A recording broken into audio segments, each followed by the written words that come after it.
Welcome to the Explainer. Okay, let's dive right into what was a really huge week for the Sri Lankan stock market. So the big number for the week was 22,094.89. That's where the market closed. But what is that number, really? Well, that's the All-Share Price Index, or the ASP. You can think of it as the main pulse check for the health of the entire Colombo Stock Exchange. And get this, it jumped 2.3% for the week, hitting a brand new high for the year. I mean, that's a pretty big deal. So the question is, what was the fuel behind this surge? Let's dig in. All right, first up, this week's market pulse. To really get what's going on, we got to start with the headline numbers. So let's talk turnover. The easiest way to think about it is like the total cash that passed through the market's registers all week. It's the most direct way to see just how much action there was. And wow, this week, that number was a whopping 33.3 billion rupees. Yeah, that's a ton of trading, which tells you the market was absolutely buzzing. Now, all that positive energy also bumped up the market capitalization. In simple terms, that's the total price tag for every single company on the exchange, all added together. And that total price tag, it swelled to 7.86 trillion rupees. That really shows how optimistic investors were feeling. So, okay, who were these investors? Who was doing all the buying and selling? This is where it gets really interesting.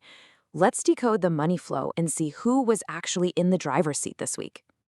And you can see it right here, plain as day.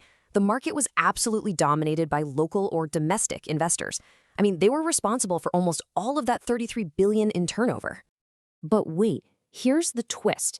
Even though domestic investors were doing almost all the trading, they were actually net sellers. They sold more than they bought, about 2.17 billion rupees more. And on the flip side, you have the foreign investors. They weren't trading nearly as much, but they were net buyers. So what does that tell us? It kind of looks like local players were cashing in at these new highs, while foreign money saw a chance to jump in. Okay, so which parts of the economy were investors betting on? Let's break down the winners and losers by sector. And the story here is pretty clear, right? Tech and services had a fantastic week. Look at software and services, up an incredible 12%. But on the other hand, more traditional areas like energy and transportation, well, they had a tougher time and ended up in the red. All right, let's zoom in even more. Time to spotlight the key stocks, the companies that really made some noise this week. And check out these gainers. Demo was the absolute star, just rocketing up more than 33% in 1 week. And you see some other huge moves in plastics and finance too.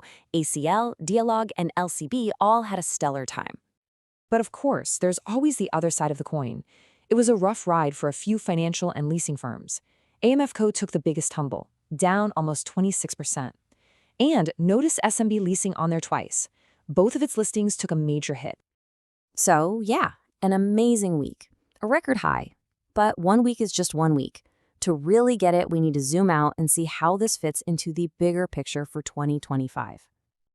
And this timeline tells the story perfectly. You can see we started the year just shy of 16,000, then there was that dip, but since then, it's been a powerful climb up. So this week wasn't just another little bump. It was the absolute peak for the entire year, a new high watermark.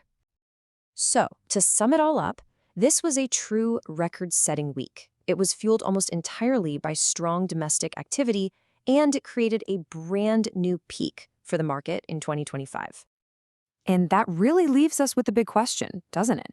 The market's at a record high, and we know it's been local activity that's pushed it there. So, what could unlock that next wave of growth? Will it take a big return of foreign money to push things even higher? That's the story we'll be keeping an eye on.